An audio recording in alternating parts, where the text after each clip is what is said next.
Boom chanka, lads and lasses, how's it going? It's the Flying Pig here on Flying Pig United, just with a cheeky little ranking video for you today. We're just going to rank all of Manchester United's players based on their season performance this year, seeing as we've now approached the end of the season, unfortunately, for Manchester United. So let's get into it then, folks. Do us a favour, hit that like button, we're going to have a cheeky little rank. Let's just start then with the man at the back, Mr. David De Gea. I mean, look, the thing is with David De Gea, folks, he's been a great player for United. But let's not pretend that he's had a good season. He's had a bloody gash season, let's be honest now. Is it an F? No, it's not an F. But it's not far off an F, my friends. I do think David De Gea has cost us too many times this season, made way too many errors. I think he's made the most unforced errors for a goalkeeper this season in the Premier League, which is absolutely gash-tastic for David De Gea. So for me, you know, it's not a good season for him. Previously, he's been our player of the season multiple times, but this season is not one of them. It's not absolutely terrible. We still had some good games here and there, but look, I'd be foolish if I didn't think he was a D. So we're giving DDG a D. That's what we're going for right there, folks. Let me know what you guys think. Next up, we have Luke Shaw. Now, Luke Shaw, I think, has improved a lot this season. I think he's come on quite well under Ole Gunnar Solskjaer. It's night and day when he was playing under that Mourinho melt. They didn't seem to like each other, and he didn't really benefit from having Mourinho as his coach. I think Solskjaer's put the arm around him, and he's really benefited from having him coaching him. I think he's come on well. We've seen recently with Brandon Williams coming to the side, covering for Luke Shaw injured. Just what a big loss Luke Shaw is to our side. So I think he's had a good season. He's come on, he's done well. I'm personally, you know what? I'm going to give him a B. I think that's about the right rating for Luke Shaw this season. He's been pretty good. Next up, we've got that £80 million slab of meat, Slabby Maguire. Look, I'm just going to stick him right in there, folks, at C, because I think he's done okay this season. He's never really shone, though. He's not putting a consistent enough run for me to really warrant getting anything higher than a C. He has made a bunch of errors here and there. He is slow as bloody sin, and it's a big shame that he's maybe not lived up to that £80 million price tag this first season that he's been at United. It's not really his fault that he cost that much money. It was a good sign of intent by United to get him in there, but an £80 million defender, I mean, look, you'd expect to be getting a world-class Rolls Royce for that. And I think he has got the best years ahead of him, and he will get better, and he will be a good player for United. But this season, just about satisfactory for me, so I'm giving the lad Next up then, folks, we have Victor Lindelof and Harry Maguire's partner in error-prone crime this season, because, man oh man, has he shown himself to be a bit of a melt many times. Just as recently as the Europa League semi-final against Sevilla, getting done with the ball in, weak in the air. I don't think he's the right partner for Harry Maguire going forward long-term. As a season, he has shone in some games. He has looked good in some games. Look, I'm going to put him on par with De Gea. I don't think he's had as good as a season as Maguire, but it's also not terrible. But at the same time, it's just not quite good enough for United. So I've got to give Victor Lindelof a D, my friends. Right then, finally, a little bit of positivity, folks, eh? A little bit of positivity. We finally have it. It's the man that we like to call the Spider, the eight-legged beast at right back, Aaron Wan-Bissaka, £50 million signing in the summer, one of our signings of the season, my player of the season, certainly in terms of consistency over the whole course of the season. So look, I cannot give him anything less than S tier. This lad is special, my friends. This lad is super. This lad is sick. Whatever word you want to use to associate it with S. He's absolutely freaking sensational. So Aaron Wan-Bissaka, to me, he's been one of our shining lights this season. He's always been consistent for us. Yeah, he's had a few games here and there where he's maybe gone missing a little bit or underperformed, but over the course of the season, the many games that he's played in, he has been the rock at the back for us. Forget Slabby Maguire having that stone head. He's been the rock at the back for us. So Aaron Wan-Bissaka, to me, is our first S-tier player, folks. Right, let's get on to the Serbian Terminator, aka Nemanja Matic, who has been doing some bits recently for us, to be fair. I can't give him anything less than a B, folks. I'm sticking him right in there at B. I don't think he's quite had a consistent enough season to be an A, because I do think at the start of the season, he was a little bit ropey, and I was kind of expecting him to peter out of Manchester United, to be fair.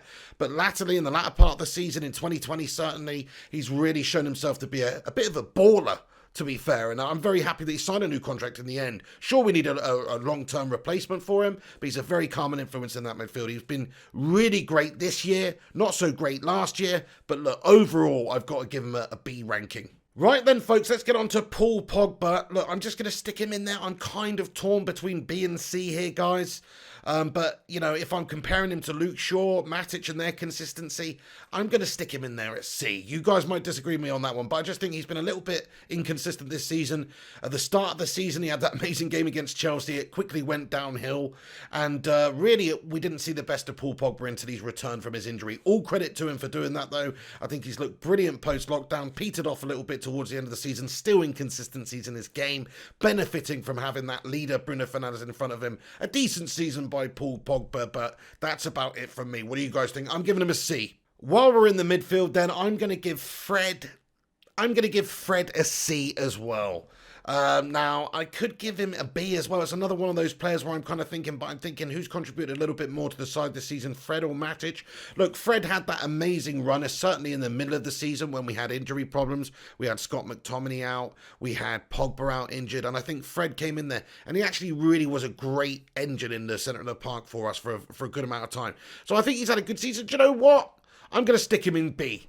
I've decided, because even though, look, post-lockdown, he wasn't really the man for us at all. I think before lockdown, he really was one of our best midfielders and best performers for a good few months. And consistency is key for me. I think he was very good. So I'm going to give him a B, folks. Right then, Scott McTominay, lads and lasses. Scott McTominay's had a decent sort of a season, I suppose. He did score that winner against City in the final moments of the game. That was absolutely mangasmic. But look, I don't think he's progressed himself too much this season, where a lot of the other players in the side have. I think people like Fred have improved a lot this season. Martial certainly improved a heck of a lot. Some of the young lads have improved loads. But McTominay, it's sort of a bit of an indifferent season from him. Now, he did score that winner in the final minute against City, so I can't give him anything less than a D. But unfortunately, that is what I'm going to give Scott McTominay. You might disagree with me, but I just think he's had a bit of an average season.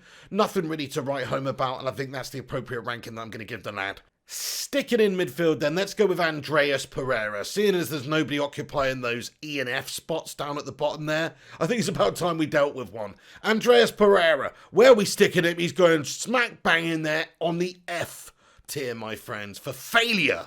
For absolute failure. Because look, he's been terrible this season. Barely any, assists, many appearances this season. Just not up to the standard. Look, I think it's time that Andreas Pereira probably parted ways with United. This season is a great indicator of that. He's done piss all season long. Absolutely gash-tastic, my friends. So I have to put him in the F tier because based on the other players that we've ranked, he's way below all of them in terms of consistently performing over the season. Actually, he has consistently performed, he's consistently performed to the level of a lemming. So not good. But anyway, there you go. F for Andreas Pereira. Do you know what? I've got another picture of Andreas Pereira. I'm just going to stick him in there twice because that's how freaking gash-tastic he's been. So I'm going to put Andreas in the F tier twice. Bruno.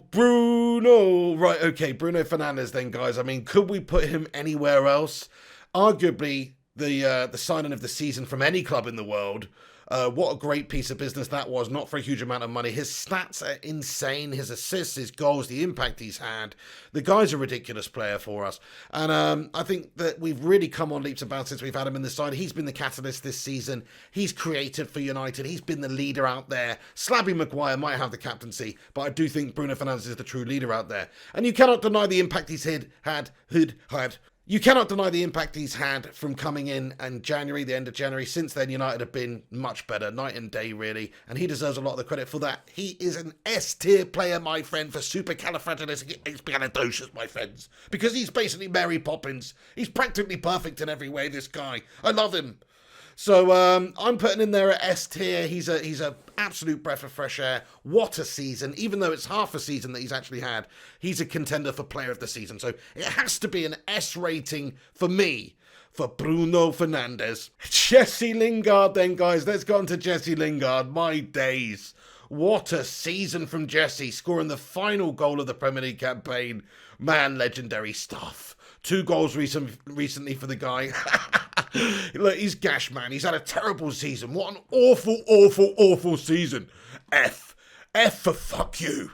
You know what I mean? Sorry, guys, for the language there, but I've been thinking that it's probably time that he went out and F'd off. So hopefully me putting him F is an indicator of what's to come. Hopefully he F's off out of United. Look, fair play to him. Good luck to him. He's a Manchester lad. Maybe that's a bit harsh, but I'm just saying he's not up to the standard. This is one of the worst seasons I can remember from a United player, even with his couple of goals at the end there and that late flurry. What do you guys think? But to me, Jesse Lingard smacks of F. Marcus Rashford then. Marcus Rashford. Now, I personally think Marcus Rashford's had a really good season. Now, I know towards the end of the season, he's had a bit of a nightmare and he's not really looked in good form. And since coming back from that injury, he's not been quite the same player he was before that injury. But I think he scored like 14 Premier League goals by the halfway point of the Premier League campaign, something like that. He was on fire for the first half of the year, so the season. So I do think that he's had a good season. Now, do I think it's an extra special season like the likes of Bruno Fernandes, Aaron Wan-Bissaka? No, because the consistency's not there again. The end of the season, much worse than the start of the season. But I think in terms of contribution, he's been a big player for us earlier on in the campaign. I've got to put him in the A class. I have to put him in the A class there along with freaking Adrian Mutu's nose. Because he is special, my friends. Okay, he's not special, actually. He's in the A tier. But you know what I'm saying? I'm just saying he's had a good season. I don't care what anybody says. People criticise him a lot towards the end of it. He's young, maybe a bit low on confidence, coming back from injury. Spinal injury that he had. You know, he'll be fine. This kid's got so much talent. He's only getting better. He's still young. But yeah, over the course of the season, I think he's put in an A-class performance consistently. So that's what I think about Marcus Rashford. Do you guys agree? Mason Greenwood then, folks. Look, Mason Greenwood can only go in one place for me. And you may think that this is given a little bit too much praise, but I don't think so. I think he has to be in the S tier, especially when you're looking at contributions made to the side and expectations made in the side. Like, I did not expect Greenwood to have the impact that he's had this season. I didn't expect him to chip in with the goals, look so comfortable, grow into the player that he'd grown into towards the end of the year. Like, the 17-year-old at the start is a different player to the 18-year-old at the end of the season. He's still ridiculously young, but he's come on leaps and bounds physically, experience-wise. He seems to have absolutely everything to be a world star. And for what I said, like in terms of living up to your expectations, he's exceeded the expectations that anybody could have placed upon him this season. So that's why, for me, Mason Greenwood gets into the S tier for his performance over the course of this 2019-20 season. Daniel James then, folks. I mean, I haven't ranked every single United player in this squad. I just wanted to do the ones that I wanted to do, really. But Daniel James, I think, look, he started the season tremendously well. He was always going to be that backup player coming in for us. It's not really his fault that we had to maybe give him a bit more of a mantle than maybe he should have had done, especially earlier on in the season. But he performed largely to begin with at United. Certainly it's petered out. Certainly he's done himself no favours in terms of the pecking order at United in the last few months because, look, let's be honest, we all know Mason Greenwood's better in that position for us. We all know we need to go and sign another player there potentially as well. So I think Dan James is going to fulfil that role next season of being that backup for us, that late impact substitute with pace to burn. But look, I don't want to get on him too much. I don't want to say he's done too badly this season. But I'm going to put him in the D tier. I was thinking about E, but I'm going to put him in the D tier because of the start of the season he was pretty damn excellent for us. Odion Ighalo I've just chucked in here as well because I do think that, you know, he deserves a rating. I think he's coming on loan. He bagged a bunch of goals for us post-January there, which were very important pre-lockdown. So he deserves a C for me. You know, he's been absolutely satisfactory to me. Hasn't really got a lot of opportunities recently. Just wanted to give him a shout out. Finally then, Tony Martial, guys. Tony Martial, I think, has had a brilliant season. He's equalled Rashford's goal tally in the league. 17 league goals from both of them this year. That's pretty damn decent, actually, folks. And consider it's his first season at number 9 now. I think he's developed and improved quite significantly this season. I definitely expect him to get over 20 goals in the league for us next season if he's still given that number 9 main striking role for us, because he's come on and he's improved the second half of the season for him, much better than the first half of the season. He had that no injury and stuff. Post-lockdown, Martial's been excellent. He's really been running the show for us up top there, and I think that really I can't give him anything less than an A. He's not quite S tier for me because, look, 17 goals from a number 9, you know, in the league, it's good, but you need a little bit more. I mean, Rashford's got 17 goals from a wide left position, which is absolutely fantastic, but Martial, you know, I think next year's going to be his year, but this year he's really cemented himself as a top player, I think, and really developed into that role. So I think it's a good season for him. Consistency-wise, it's getting better. He needs to add that consistency into his game like some of our players, and then he'll be pretty much unstoppable, I think. So to me, he gets an A. So there we are, folks. We didn't really need an E tier in the end because there's no players that I've stuck in there, but if there was, maybe I've forgotten a couple. But what do you guys think anyway about my ranking of the players this season and how they've performed? This is over the course of the season, not just in the league, but in all the cups, everything. I've sort of taken it into account, the impacts that these players have had, and these are just my thoughts. You won't agree with me.